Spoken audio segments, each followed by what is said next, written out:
Assalamu alaikum students. Yesterday we read vernier calipers. Today we read about the measurement using vernier caliper.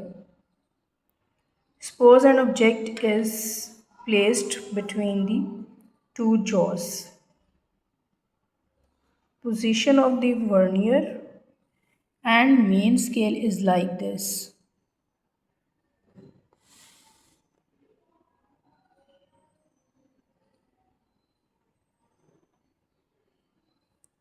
This is the vernier scale. This is the main scale. Zero of the vernier coincide with the main scale reading 4.3 centimeter.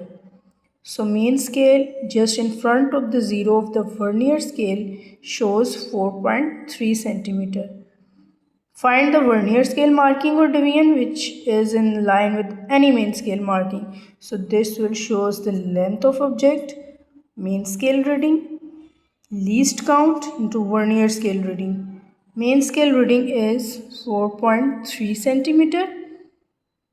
Least count, yesterday we have calculated 0.01 and vernier scale readings is 4. So it will come 4.34 centimeter. Now checking for zero error. Some important points to keep in mind before checking the zero error.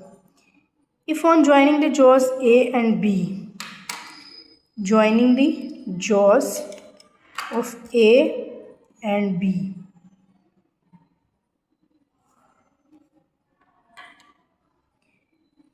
the zero of the main scale and vernier scale do not exactly coincide with each other, then there is error in the instrument called zero error.